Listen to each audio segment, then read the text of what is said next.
Masmavi Mutfak'ta hoş geldiniz. Bugün sizlere 2 yıl önce tarifini vermiş olduğum fakat sonradan YouTube'dan kaldırmak zorunda olduğum çilekli pasta tarifimi tekrar sunmaktan mutluyum. Hepinize iyi seyirler diliyorum. Tarifimize ilk olarak kalıbımızı hazırlayarak başlayalım. Kenar duvarları yağlıyorum. Daha sonra da kesmiş olduğum yağlı kağıdı kolaylıkla yapıştırıyorum. Bunu yaparsanız pastanız daha sonra çıkarken çok muntazam çıkacaktır. Kenara alalım ve kekimizi yapmaya başlayalım. Kekimiz için 4 tane yumurta, 1 su bardağı şeker ve 1 paket vanilyayı mikserimizin yüksek devrinde krema kıvamına gelinceye dek köpürtüyoruz.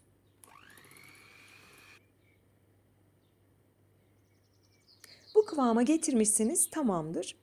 Buradan sonraki tüm aşamalarda mikser kullanmıyoruz arkadaşlar. Mikserimizi kenara bırakalım. Bir tel çırpacak yardımıyla devam edelim. 1 su bardağı sıvı yağ, 1 su bardağı süt ilave ediyorum ve tel çırpacakla çok kısa bir süre karıştırıp bırakıyorum. Toplam un miktarımız 2 su bardağı un, 1 tatlı kaşığı nişasta, mısır veya buğday ikisi de olur ama 1 tatlı kaşığını geçmesin lütfen. Nişasta kekinizi ve kurabiyelerinizi kuru yapan bir üründür. 1 tatlı kaşığı yeterli. 1 pakette kabartma tozu ekledik ve hepsini elekten geçirelim. Tel çırpacağımızla harcımıza yedirelim. 20-30 saniye gibi bir sürede akışkan pandispanya kıvamında kekimiz hazır.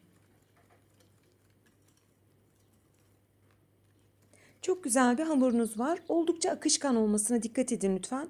Bu şekilde ise çok güzel böyle puf puf bir kekiniz olacak. Hazırlamış olduğum kalıba döküyorum. Hiç sağını solunu düzeltmenize gerek yok. O kendi yerleşiyor zaten. Kekimizi önceden ısınmış 180 derece alt üst ayar fırında 35 en fazla 40 dakika pişmeye gönderdim.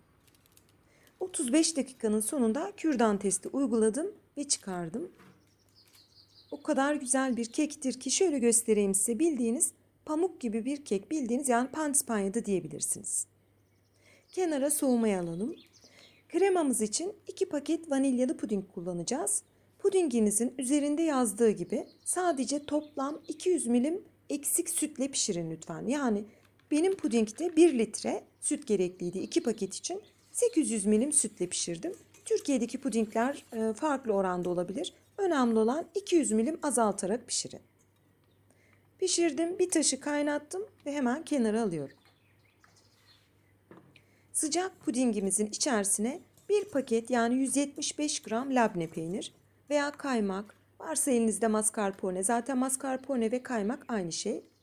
Ben 1 paket Philadelphia ekledim, 175 gram. Tam eklediğim anda spatula almaya gittiğim için kayıt düğmesine basmamışım, özür dilerim. Ekledikten sonra bu kıvamı alıyor. Yani çok güzel ipeksi bir krema kıvamına getirdik. Pastamızın üzerine hazırlamış olduğumuz kremamızı da komple döküp her tarafına yayalım. Kendi pişirdiğiniz krema da olur fakat aynı lezzeti yakalayamazsınız sevgili arkadaşlar. Çünkü vanilyalı puding o yoğun vanilya aromasıyla çok farklı bir ürün. Evde yapabilirsiniz ama vanilya çubuğu gerekli, 4 tane yumurta sarısı gerekli. Biraz sizi yorabilir. O yüzden mümkün oldukça lütfen pudingle yapın, daha lezzetli olur. Pastamızın üzerine 3 veya 4 tane pötibör bisküviyi ufaladım. Onu da üzerine serpelim. Buradaki sebep de çilekleri dizdiğinizde suyunu salacaktır. Saldığı suyu bisküvilerimiz çekecek. Ama bisküvi eklemezseniz kremanın üzerinde servis ederken o üst tabaka kayarak tabağa düşer. Bu da pek hoş olmaz. Bu şekilde önlem almış oluyoruz. Hem de çok lezzetli oluyor. O bisküvinin kavruk tadı da geliyor. Hoş bir lezzet çıkıyor. Tüm çilekleri istediğiniz gibi dizebilirsiniz. Ben bazılarını dikey, bazılarını da yatay olarak dizerek bitirdim. 2 paket tart jölesi kullandım. Çilek aromalı tart jölesi kullandım ama kırmızı tart jölesi de kullanabilirsiniz. Nasıl isterseniz. Paketin üzerinde yazıldığı gibi pişirelim. Onu da çileklerimizin üzerine güzelce hemen sıcağıyla gezdirelim. Sadece tek dikkat etmeniz gereken, lütfen hiç temas etmeyen çilek kalmasın. Tüm çileklerin kafasından aşağı jöleleri dökmeyi unutmayın. Pastamız bitti. Şimdi bir gece buzdolabına dinlenmeye alalım.